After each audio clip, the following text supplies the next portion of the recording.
Always good to see that father and son love. And then Kobe just got back from LA, my son Kobe. So he's here for the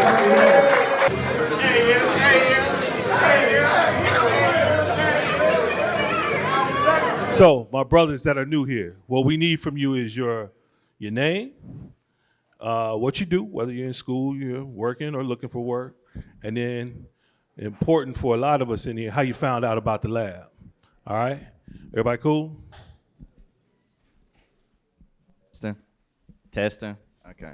My name is Ernie. I own a marketing firm, and I was invited by Original. All right. Pharmaceutical rep, but I actually have a nonprofit called the Brothers Brunch Foundation. Not a time to eat, but be fed, mental health, and self-care awareness. So I found out by other brothers that knew that what I was doing and told me, hey, you got to check out the Man Lab too. So I'm here to be a part of, recreating this village. Appreciate you, brother. All right. Yes, sir. I'm a massage therapist. I have a business right off of Cascade Avenue. I was introduced by a coworker, so Don't worry about it, I just wanted to be a part of. Greetings. My name is former Councilman Lance Robertson from East Point. Now I oversee Executive Director of the Black City Councilman of Georgia, and I have a CBD vertically integrated business in the hemp and cannabis. Thank you, brother. And how'd you find out? I found out, well, I've always known about it from Dr. Young, Walter Young, but my man Chris sent me the email today. My name is Devin Milo. I work in real estate, and I was invited by one of the other brothers here. My name is Angel Dominguez. I'm Miguel's father. If you get anything out of this, if you get the smallest bit out of this, tell a brother to come. All we doing here is building. You know, we tell brothers to come to stuff that is far less impactful than this is, don't we? Right? Think about times that there's been, a party or whatever you want to call it, and we're like, hey man, let's show up and come to this and that. Nah, this is about building our future. So bring brothers here. And in the same spirit that you feel in this room, when we leave this space, take it outside of here. There's brothers that have never been told, I love you, right?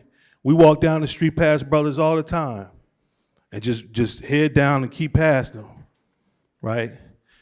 How often does that happen? You never know what's going on with that brother. You telling a brother you love him or you see him or whatever might make the difference in that man's life. But at the end of the day, what we want is this room packed every week, not because of Black Man Lab, but because of us building the future for these young folks. Everybody solid? All right, let's get started. So tonight, we're talking about legislation that's going on. And we got some impactful brothers here on the panel. We're gonna have them introduce themselves, give a little bit about their background in the space, and then we'll open it up for questioning. Everybody cool?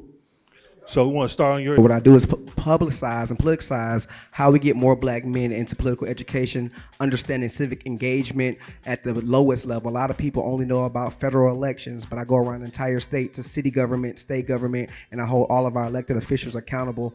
I do it on a small basis. A lot of local elections are won by less than 1,000 votes in small cities, and they're running our cities. And so it's up to us to know the process of how we are politically engaged, because we are oppressed by a systematic oppression with our own government. So therefore, we need to know how the government works in order to manipulate it in our favor.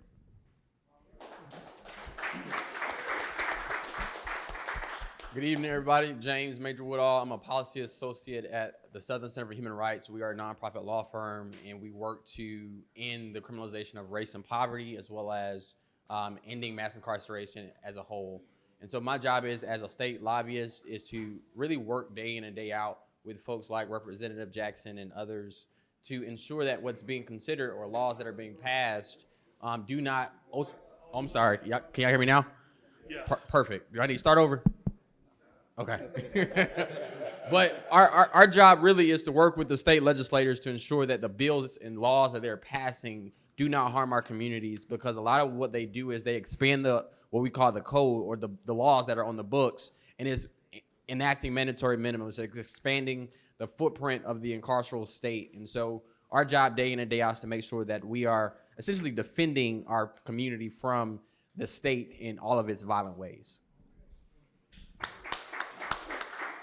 After I retired, went into corporate America, in a corner office, in boardrooms, in a space that did not look like this.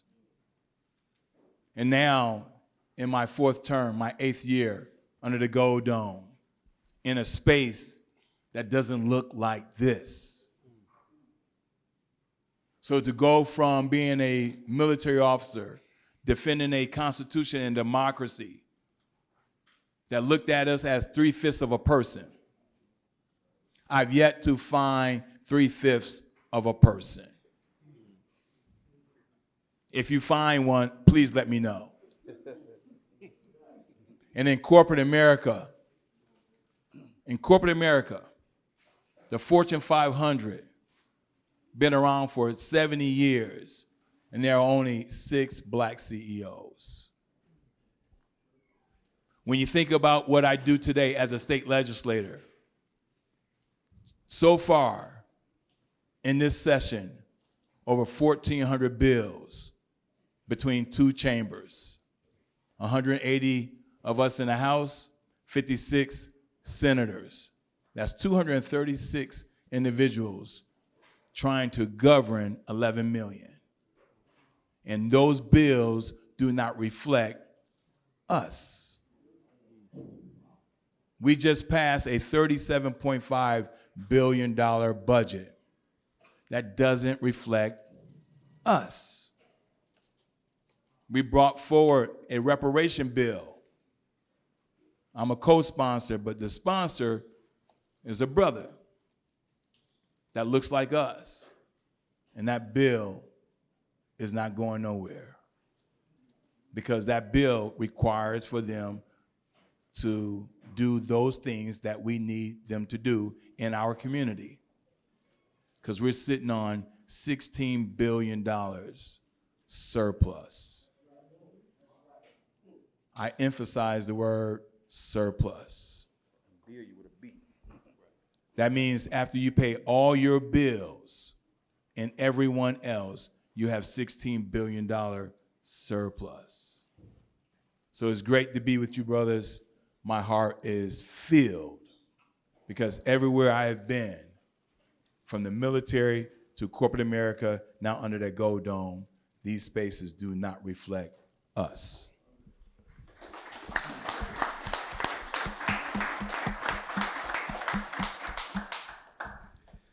Good evening.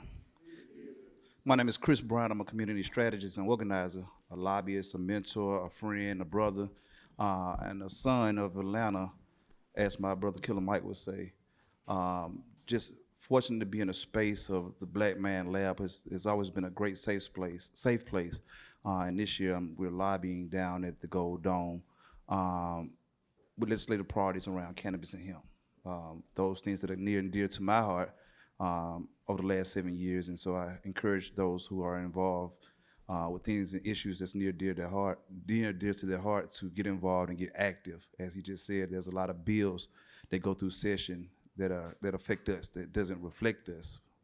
But I'm here to show love and to give anything that I can to make sure that we succeed and elevate the mission that this lab is on.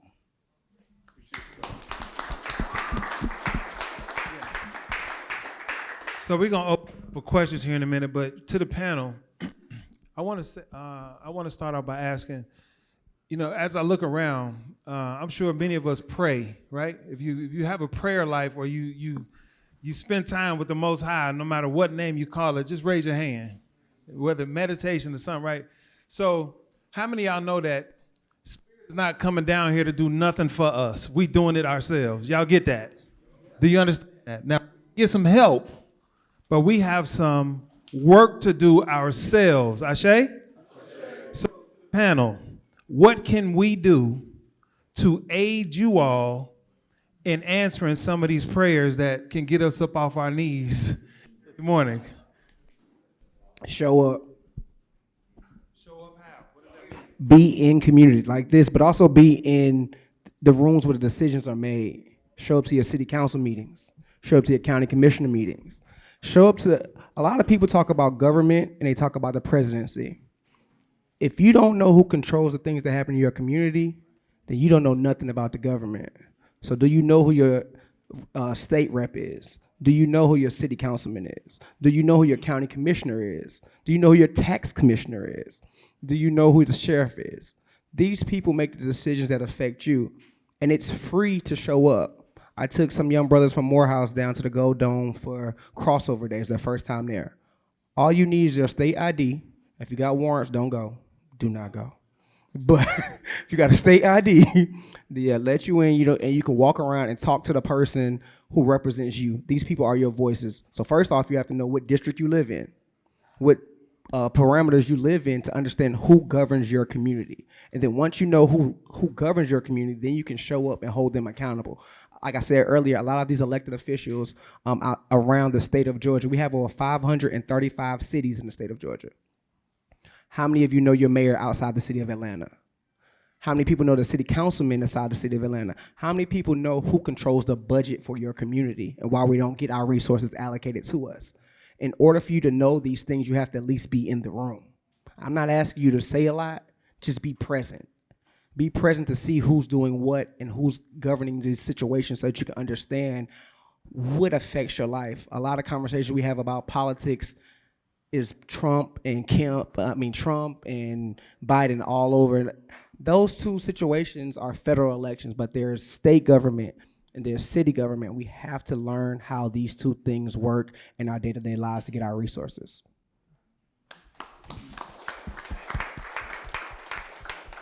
I'll take it a step further. I think it's not enough for us to just show up, because we do show up, right? We need to be a part of the conversation.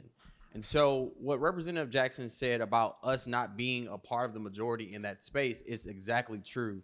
In fact, there are over 400 lobbyists, out of which not even, I think, 20 or 30 of them are black men, right? And so when we're talking about not just criminal justice, because there's oftentimes an assumption that we only care about laws when it criminalizes what we do. We care about that, but we also care about hemp, right? We care about education. We care about family planning. We care about economics and business development. We need to be not just in the Capitol so that they see us. We need to be a part of the conversation, because our narrative is different than any other category of people that oftentimes show up in those spaces, right? And so before they pass a bill, right, we need to be a part of the conversation about how it impacts our community, because we are voices that matter, and they do not consider us unless we actually speak up and speak out and use our money and put our money where our mouth is. And so that would be my urge to us, is not to just show up, on an advocacy day, but be a part of those continuing conversations year in and year out to make sure that any bill that's being passed, we are reflected in that legislation.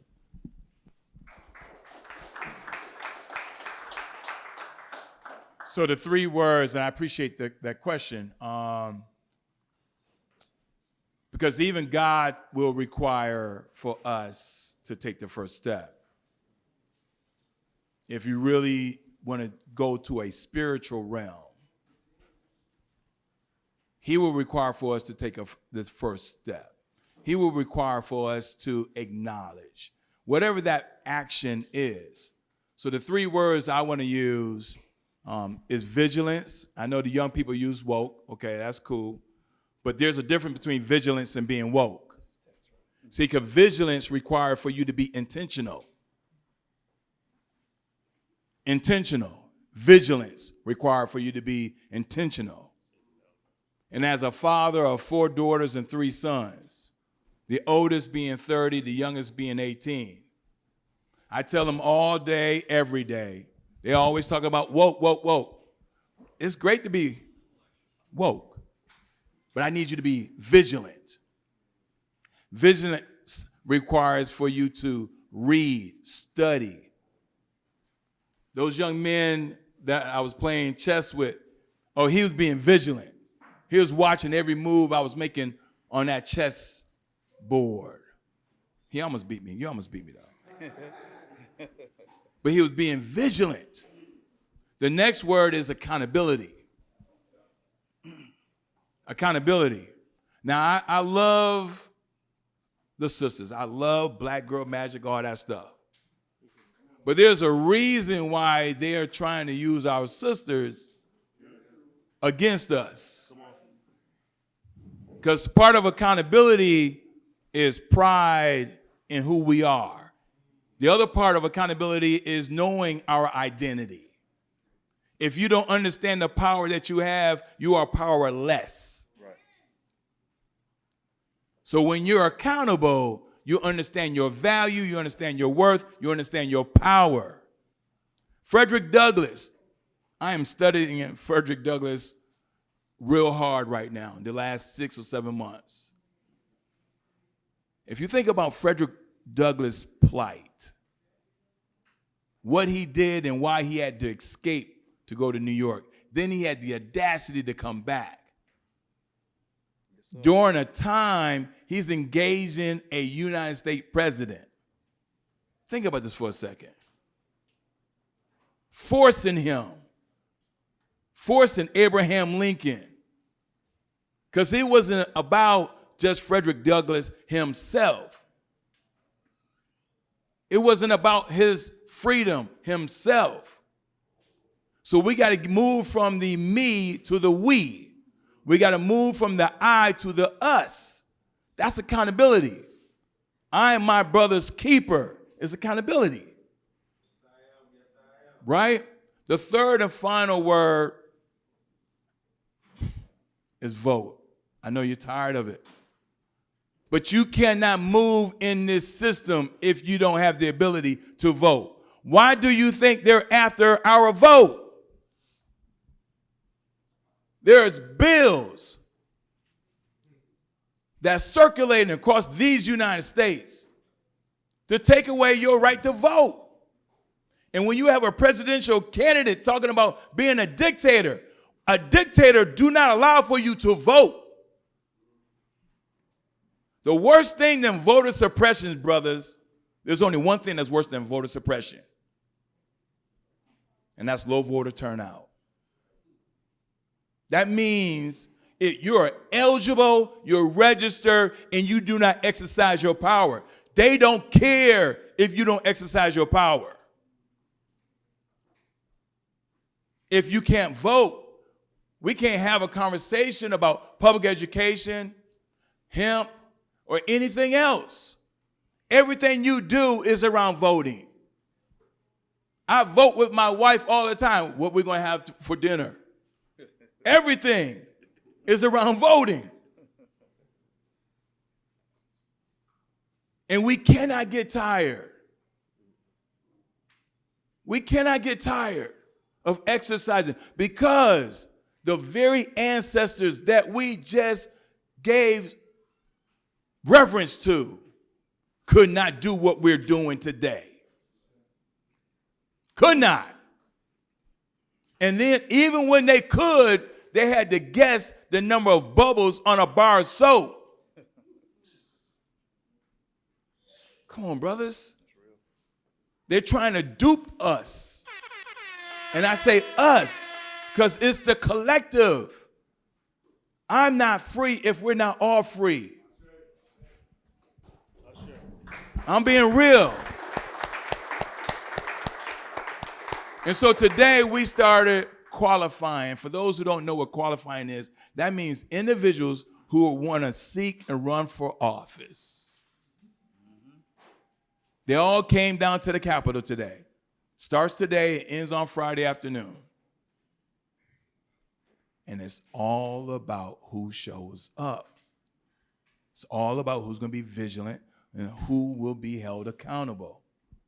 Because you best believe these bills, where they start talking about increasing minimum mandatory sentences.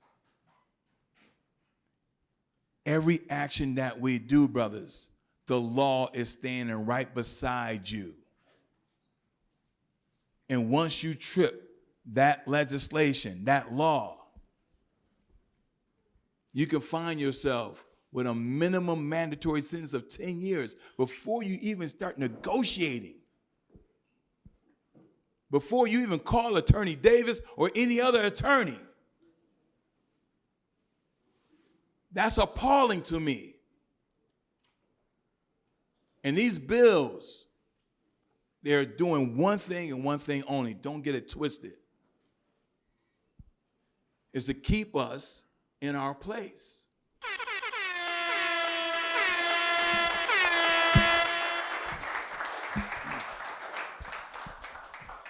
So what can you all do to help us? One, identify your issue, your concern, or your solution to a problem. Two, find an organization to get involved with that shares the same interests of what you're seeing. And you already made the first step because you're here.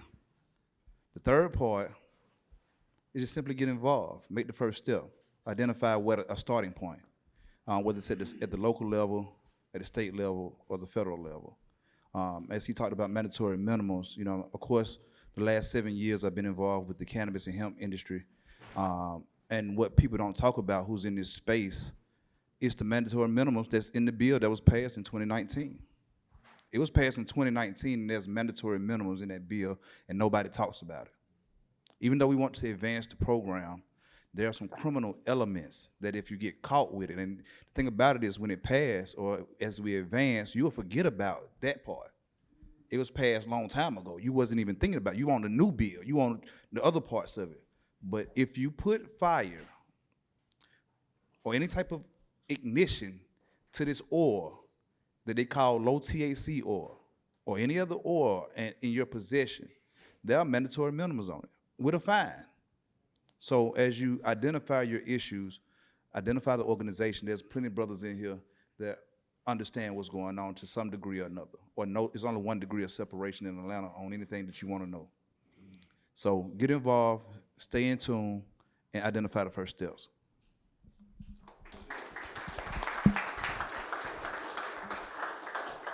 All right, we're gonna move it around for questions for the audience. Also, before we do that, Brother Chris gave a great document here that has. Here, you want to explain what it has on?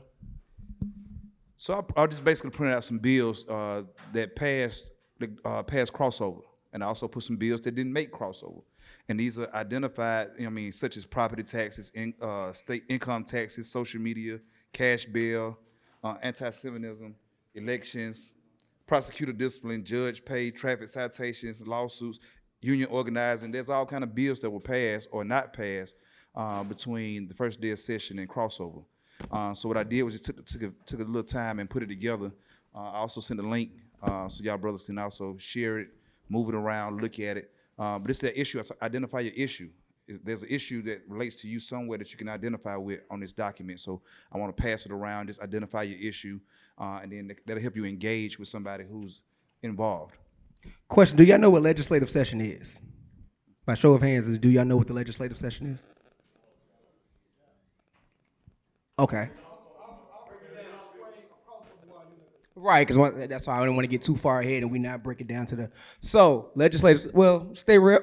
That's your job. Yeah, no, that is so perfect. Because once you know better, we will do better, right? There's a reason why they do not want you to know and understand the legislative cycle. So we start this 40-day, and it's not a 40 consecutive day, right? This 40-day legislation session starts on that second Monday in January. And then we go all the way through to the end of March, sometime the beginning of April. It all depends which cycle we're in. We're in a presidential cycle, so we want to immediately get in, get out, do the work. And so this year, we will finish up March 29th. What happens on March 29th? All those bills, about 380 of those 1,400 bills, going to end up on Governor Kemp's desk. Although we are no longer in session between the two chambers, those bills are about 380 that's going to end up on his desk, we still go to work. We still convince Governor Kemp he will do one of three things. He's either going to approve it, put his signature to it. He's either going to veto it, right, put his signature to it, And then the third thing is he doesn't apply his signature, but it goes into effect automatically.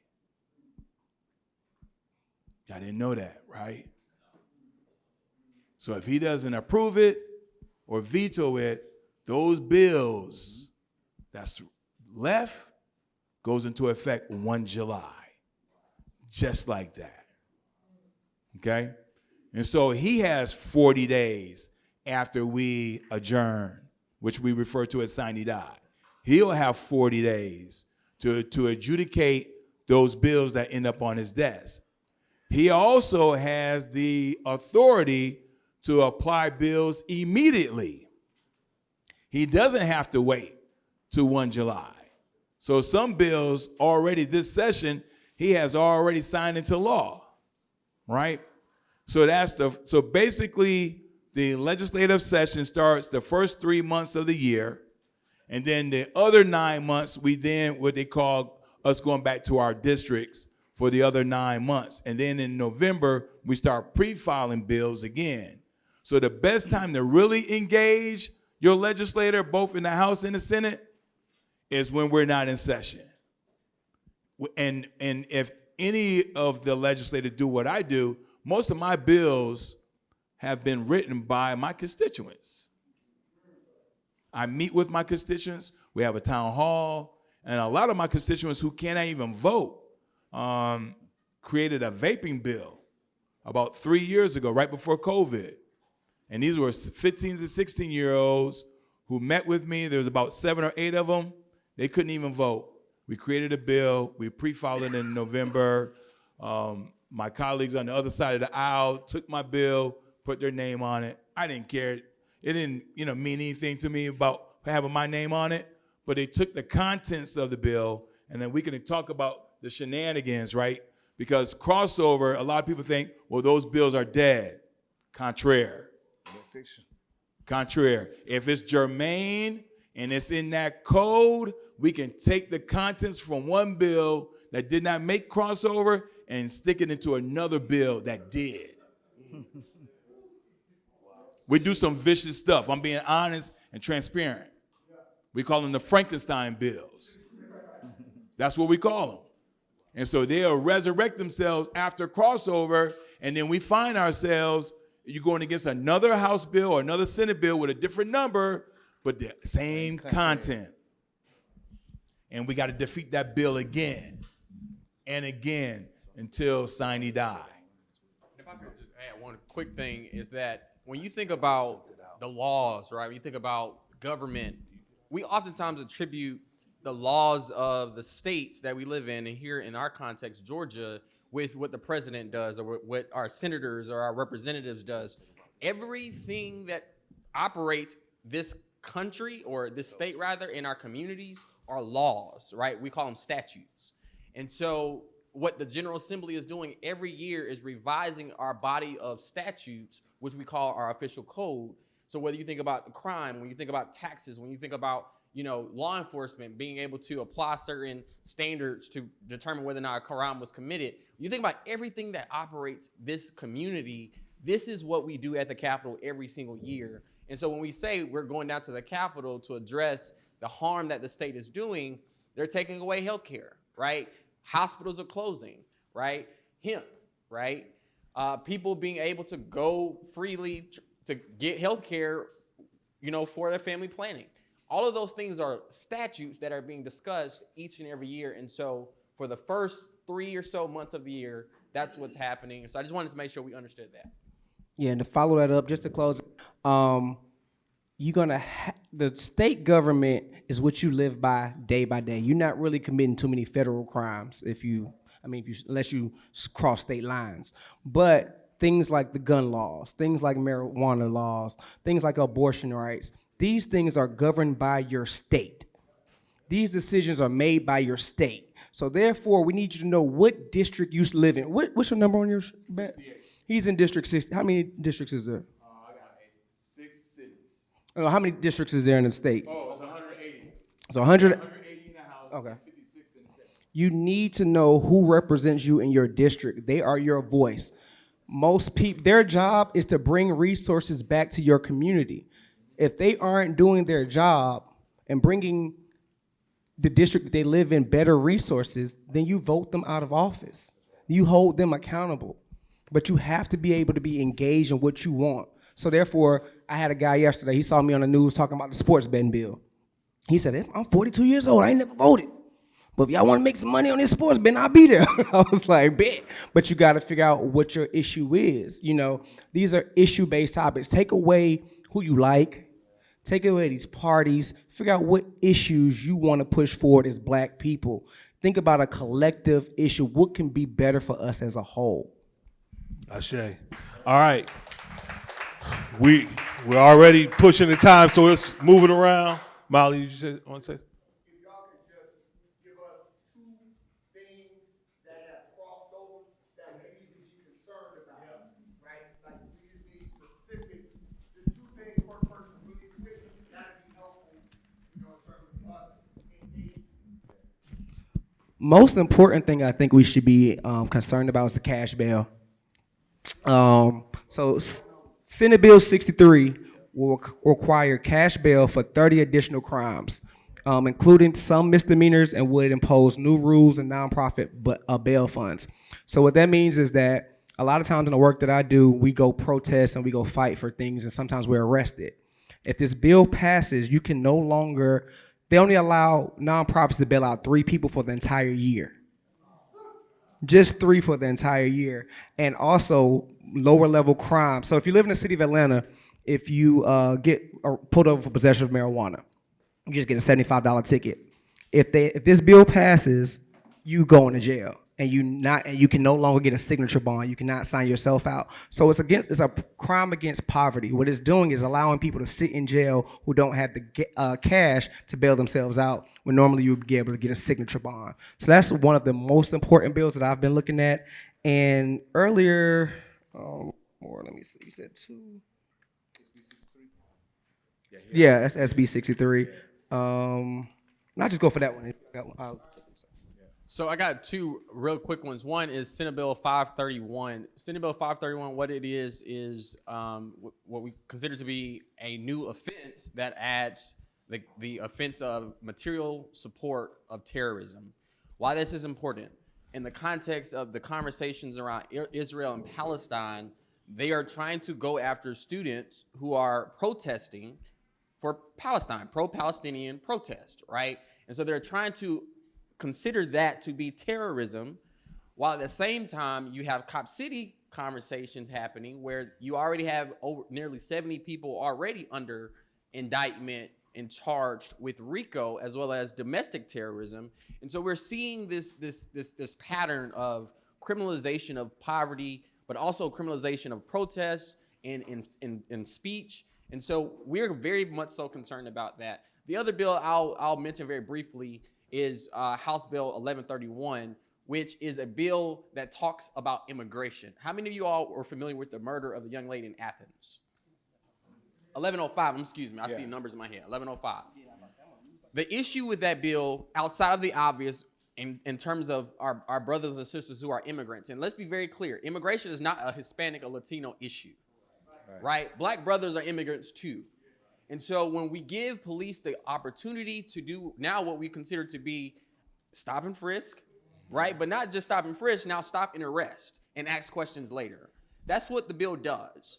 And it also takes the funding from local police departments who do not enforce these laws that they say need to be enforced, which arguably they already are doing. Those 2 bills are very concerning. There's way much more, but for the benefit of brevity, I'm gonna stop there and we can talk more about it. Yeah. So both of you brothers addressed both of the bills I wanted to talk to. But I want to highlight another one because Senate Bill 63 is dangerous. I mean, think about it. During the Civil Rights Movement, do anybody know who bailed out John Lewis, Dr. King? Anybody know? NAACP, I believe so. No, before that. No, before that. I know. Churches. Churches were bailing out us during those civil rights movement. The church. And so Senate Bill 6, I'm sorry, let's consolidate UGA and Georgia Tech first before you start talking about Morehouse and Spelman and Albany State and Fort Valley State. So banning books wasn't enough. So now you want to come after our HBCUs. And this is something that they're proliferating across the United States. Over in Mississippi, they're trying to close Alcorn and Jackson State. So these bills, I appreciate Attorney Davis asking for one or two, but it's a plethora of bills. So we don't have time to breathe. So I appreciate the breathing exercise we did tonight.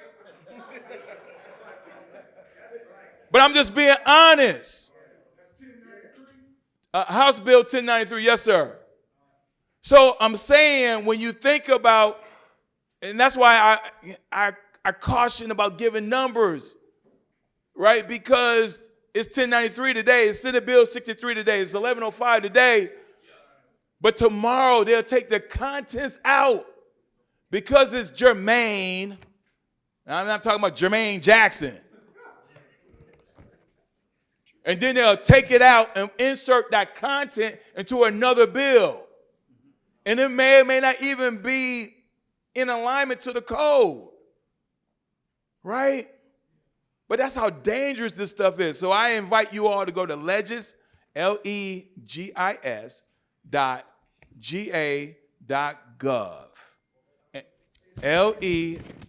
I'm a Navy guy, so Lima, Echo, Golf, India, Sierra, .ga.gov. And you can see all 1,400 bills. And you can put keywords in there like minimum mandatory sentence, like cash bail. Put the keyword, all that. You put the keyword in there and those bills will pop up. And it will give you the status, where they are. Is it sitting in Rules Committee? Bless you. Is it first read, second read?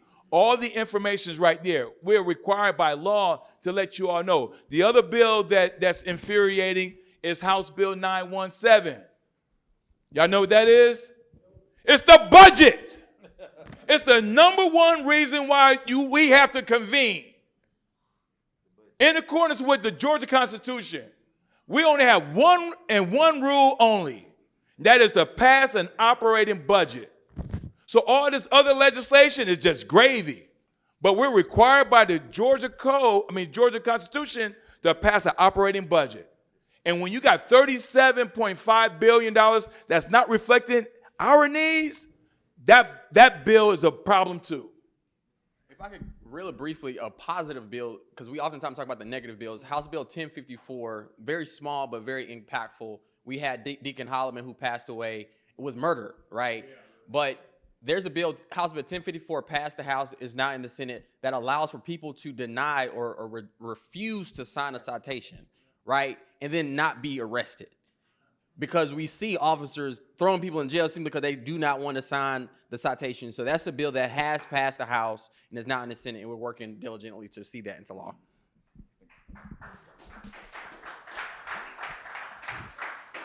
So if you would, if you go to Care for Georgia, that's CAREFORGA.org, and if you go to Legislative Watch List, that document that's floating around is there. And 1054 is also one of those bills that's on there that passed the House. But if you sit in the audience and you wanted to get just a visual of what's passed around, it's at careforga.org under Legislative Watch List. I have a friend here that's running for tax commissioner, so he'll love this one right here. It's actually the first one on that list, which is about property taxes. And as the representative said, there's a number of bills that take different forms and shapes under different numbers in House bills and Senate bills. But under property taxes, it's also on that sheet. It's the first one on that sheet that says senators want to limit future increases on home taxable value to 3% a year under Senate Bill 349, while House members want to increase the statewide homestead exemption from $2,000 to $4,000 under House Bill 1019. School districts could cut property taxes rates and still get state aid under House Bill 987. So as we talk about these bills, you have a number of things that's going on in session where you have to really track these bills and watch what's going on, because you have real good strategists, architects that's down there that know how to make these things work. Hemp has a number of bills. They had a number of hemp bills. Some was queued up, ready to go, and some actually crossed over and passed. But there's another one on here that's near and dear to my heart, just from my background, which is the one about union organizing. Oh, yeah. And so it says companies receiving state economic incentives will be barred from recognizing labor unions without a secret ballot election under Senate Bill 362. So as you see in here, there's a lot of bills that's floating around, some that crossed over, some that didn't. So the session's not over. It's not over till it's over. So get involved, get engaged, find your issue, check out the bills, go to the website. Again, I just did my due diligence to try to make sure that you had something tangible to touch on to and to find your issues. But those are two that's close to my heart. But get involved and find yours. I know all y'all play taxes, so property tax. There's also a bill about income taxes as well. So these things affect your day-to-day life. These things are, if you're not engaged, then you're actually funding your own oppression. And why I say that is because if you spend money, right? And these corporations, they fund. What does success look like, and is it possible to do it here in the United States? No, just answer that one now. So first you have to identify what the problem is, right? So I work in legalizing cannabis in the state of Georgia. So what does a win look like for me? I went down to Camilla, Georgia. There was a young man by the name of Corey Morgan. He was 26 years old when he got elected. He won that election by 8 votes. Way more than 8 of y'all. 8 votes to be a city councilman down in Camilla, Georgia. He then turned around and wrote legislation to make possession of marijuana a $35 ticket. That's a win for me. So I go around city by city, county by county, decriminalizing marijuana so that we don't get criminalized for just smoking a blunt where 31 other states it's legal. So we have to put a finger on, identify what our problem is, because if you ask 10 black men what their issue is, it's gonna be different things. So we can create solutions if we create a scale system to see what our problems are. So it depends on you identifying the problem and the win that you want, because we all not running the same races. It depends on how you identify that. Peace, blessings, and prosperity on all beating hearts in this space. My question is, what is the bill number for the reparations bill, and how can we impact that? Great question. 955. House Bill 955 is the reparations bill. But success to me is where you can run in your own neighborhood and not end up like Ahmaud Arbery. Success to me is that you can get a job and get your worth, your salary, right? And not be marginalized because of the color of your skin. Success to me is that you have the ability to have life, liberty, and the pursuit of happiness just like everybody else, right?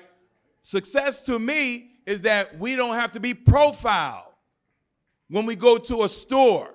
Success to me is that a black man is viewed just like any other man, not 3/5 of a man, right? That's what success is.